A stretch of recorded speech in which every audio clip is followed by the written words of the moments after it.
In 1860, David Wyrick, he's a guy who surveyed the Newark earthworks. He was digging into a mound near those earthworks, and he found a wooden coffin made of oak. They opened up the coffin and found a skeleton of a man holding a little box. It was about 8.10 inches in size. The box had been cemented shut here.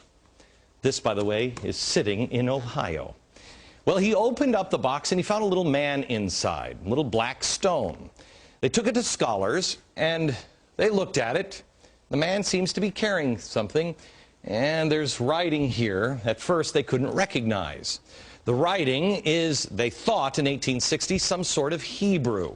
Well, finally, about 20 years later, they found some rabbis living in the area, and the rabbis looked at that, and they could read it. They said it was an old kind of block Hebrew, and it was a rendition of the Ten Commandments.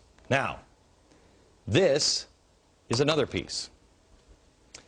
Block Hebrew, they said they'd never seen anything like it. Mainstream archaeologists at the time called this a hoax. But then in 1900, or just about after 1900, in Israel, they found the same block-style Hebrew writing. Mainstream archaeologists still dismissed the findings. They found it in Israel, and they found it in Ohio. But there was another stone that they found that they couldn't argue. This is the Bat Creek stone. It was found during the course of an official Smithsonian evacuation. The Smithsonian didn't understand the meaning of the writing on the stone. They thought it was Cherokee, since it came from Cherokee country. They didn't realize that it's actually Hebrew. They had published this originally upside down. They threw it in a box at the bottom of the Smithsonian, put it in the basement. Many years later, a scholar took it out of the box, looked at it, and went, oh my gosh, it's upside down. It's Phoenician, ancient Hebrew. So what's going on here? What is that about? Where is that history?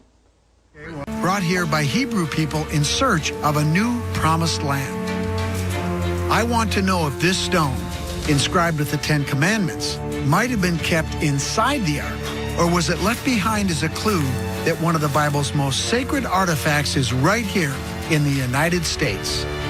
This is the Decalogue Stone with the Ten Commandments written on it on all sides of it. And this is a stone box that the Decalogue was found in. Okay. So when it was found, it was enclosed in this box, and you couldn't even see the stone inside. The box is carved out inside exactly to fit the Decalogue Stone. Well, who's that guy? Well, this figure here on the front that's wearing a robe and a turban and holding either tablets or a breastplate, and over his head in these Hebrew letters it says Moshe or Moses. Oh. So must be Moses. Okay, that's Moses, all right. Who delivered the Ten Commandments. Ten Commandments, okay. It seems to pass the scrutiny of the skeptics as far as the Hebrew text in the language, so now I'd like to try to add some evidence to this whole discussion.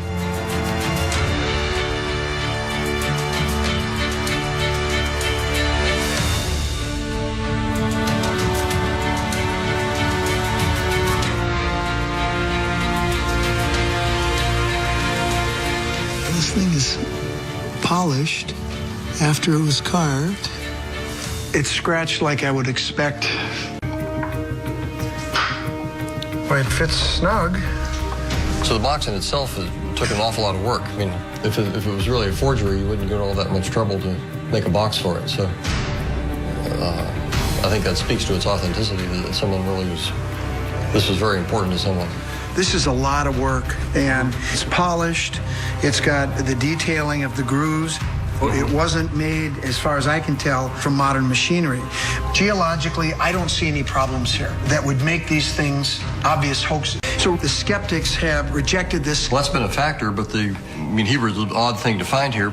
The fact that it's odd doesn't mean that it's not genuine. What it boils down to is really the problem with these artifacts is that the academics don't like them because they don't fit the paradigm. And unfortunately for them, you can't dismiss things simply because you don't like them. Right. And so the evidence to me seems clear. There's no reason not to accept these as genuine, legitimate artifacts.